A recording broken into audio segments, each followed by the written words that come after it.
డబ్బు, అనారోగ్యం, ఉద్యోగం, వ్యాపారం, అప్పులతో బాధపడుతున్నారా? మీకోసమే లాంచ్ యువర్ ఫ్యూచర్ ప్రోగ్రామ్.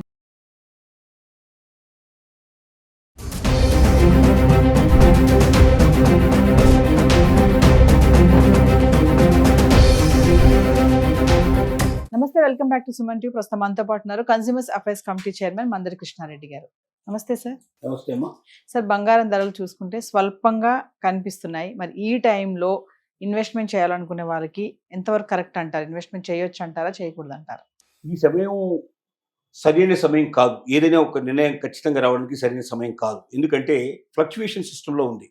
ఎప్పుడు కూడా ఫ్లక్చువేషన్ ఉండే టైం లోపల మనం ఇన్వెస్ట్ చేసినప్పుడు అది కిందికి వెళ్ళొచ్చు, పైకి వెళ్ళొచ్చు. కరెక్ట్గా ఎటు వెళ్తుందో మనం చెప్పలేం.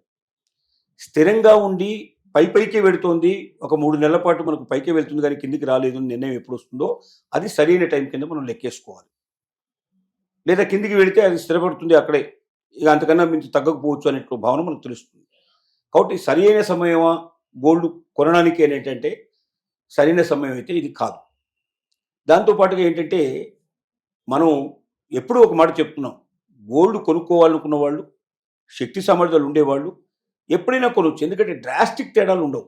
పెద్దగా ఎత్తుగా తగ్గిపోయి పెరగడానికి పెద్ద ఎత్తున పెరగచ్చు, కానీ ఇంకా తగ్గడం మాత్రం చాలా తగ్గదు, కొద్ది గొప్పే తగ్గుతుంది. ఒకసారి స్టాండర్డ్కి వచ్చేసింది కాబట్టి, ₹1,00,000 వచ్చేసింది కాబట్టి 10,000, 20,000 రూపాయలు డిఫరెన్స్ ఉంటే 25,000 లోపల డిఫరెన్స్ ఉండే అవకాశాలు ఉన్నాయి.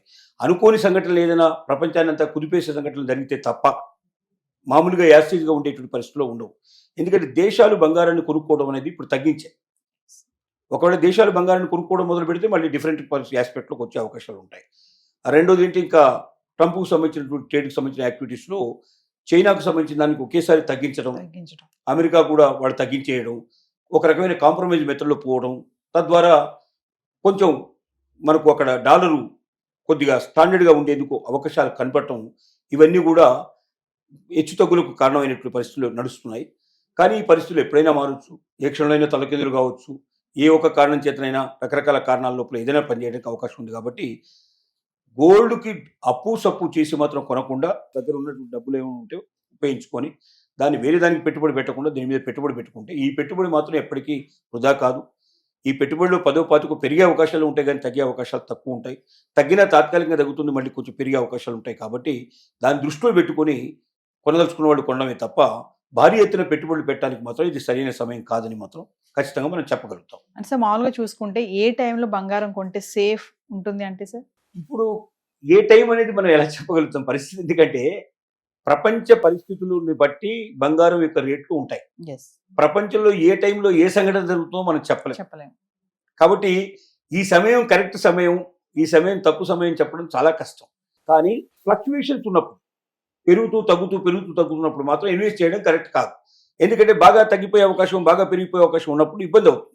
అందుకోసం అని చెప్పి ఒక స్టాండర్డ్గా పెరుగుదలే కనబడి తగ్గుదల లేకుండా ఉన్నప్పుడు కానీ, లేదా పూర్తిగా తగ్గి ఒక స్టేజ్లో ఇక్కడ ఆగిపోయిన దగ్గర కానీ కొనుక్కుంటే కొంచెం మనకు దానివల్ల ఉపయోగం ఎక్కువగా ఉండే అవకాశం ఉంది.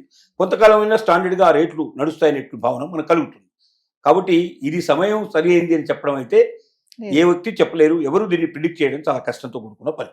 ఇప్పుడు డాలర్ స్టాక్ మార్కెట్ పెరుగుతుంది కదా, దానివల్లే బంగారం తగ్గుతుంది అని అంటే ఖచ్చితంగా స్టాక్ మార్కెట్కి బంగారానికి ఆ రకమైన అవినాభావ సంబంధం ఉంది.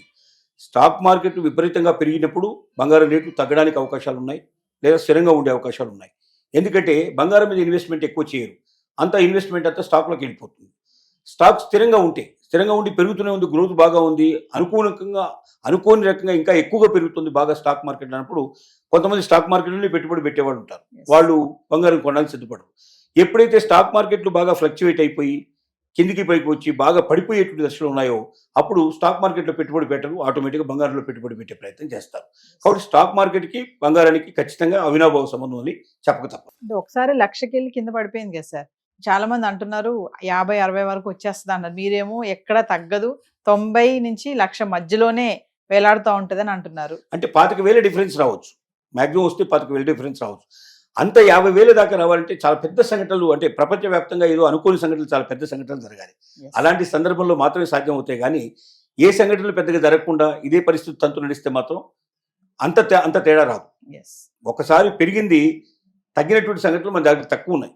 తగ్గిన 25% డిఫరెన్స్ తప్ప అంతకన్నా తగ్గిన దాఖలాలు లేవు. మొత్తం 38 ఏళ్ల 40 ఏళ్ల చరిత్ర మొత్తం టోటల్గా బంగారాన్ని పరిశీలిస్తే ఎక్కడా కూడా డ్రాస్టిక్గా తగ్గిపోయిన సంఘటనలు తక్కువ, డ్రాస్టిక్గా పెరిగిపోయిన సంఘటనలు ఉన్నాయి కానీ తగ్గలేదు. ఎస్. తగ్గిన కొద్ది తగ్గినాయి, మళ్ళీ పెరుగుతూ వచ్చింది తప్ప పూర్తిగా వెనక్కిపోలేదు. అందువల్ల మనకు మరి 40 ఏళ్లలో జరిగిన సంఘటన ఒకటే జరుగుతుందని ఎవరు అన్నారని ₹1,00,000 కాస్త 40,000 50,000 వస్తుందంటే జాతకం చెప్పినట్టు లెక్క అది. ఆ జాతకాలు ఇవాళ పనిచేయవు, చిలక చేస్తాలకు ఏమి ఇక్కడ పనిచేసే అవకాశాలు ఉండవు. ప్రపంచవ్యాప్తంగా ఏదైనా చాలా పెద్ద ఎత్తున సంఘటన జరిగి తత్ఫలితంగా ఏమైనా ఫలితాలు తారుమారు కావచ్చు, కానీ మామూలుగా అయితే 25,000 డిఫరెన్స్ కన్నా మించి అయితే పెరగడం కానీ తగ్గడం కానీ సహజంగా జరగదు. ఒక 3 నెలల పాటు ఈ రకమైన నడుస్తూ ఉంటుంది. 3 నెలల తర్వాత ఆ కొంచెం పెరిగింది అనుకోండి, ఆ పెరిగిన దాని మీద ఇంకా పెరుగుకుంటూ పోతే అక్కడి నుంచి పెరుగుతుంది కానీ అంతకన్నా తగ్గదు. సో మామూలుగా చూసుకుంటే ఈ బంగారం రేట్లు తగ్గడానికి ఏం కారణాలు ఉండొచ్చు అంటారు అసలు? బంగారం రేటు తగ్గడానికి ఒకటి స్టాక్ మార్కెట్లు, రెండోది ఏంటంటే డాలరు విలువ, మూడోది ఏంటంటే దేశాలు బంగారం కొనేటువంటి విషయం, ప్రపంచ మార్కెట్లోనే బంగారం రేటు తగ్గడం. ఎస్. దానికి ఒక రేట్ డిసైడ్ చేస్తారు. మొత్తం ఇది వరల్డ్ మార్కెట్, ఇది మన ఇండియాలో డిసైడ్ అయ్యేది కాదు, ఇది ప్రపంచవ్యాప్తంగా కలిపి దీన్ని డిసైడ్ చేస్తారు. అగ్రరాజ్యాల విషయంలో ఉండేటువంటి బంగారం సమస్య ఉంటుంది. ముఖ్యంగా ముస్లిం కంట్రీస్లలో బంగారాన్ని ఎక్కువగా వాళ్ళు నిల్వ చేయడం జరుగుతుంది. ఇలాంటివన్నీ ఇంటర్నేషనల్ ఫ్యాక్టర్స్ ఎక్కువగా ఉంటాయి. కాబట్టి అనేక కారణాల మీద ఆధారపడి బంగారం ఉంటుంది, కానీ రేట్లు కానీ బంగారం మనకు తగ్గడం పెరగడం ఆధారపడి ఉంటుంది, కానీ ఏ ఒక్క కారణం చేతని చెప్పడానికి అవకాశం ఉండదు. ఎస్. Thank you.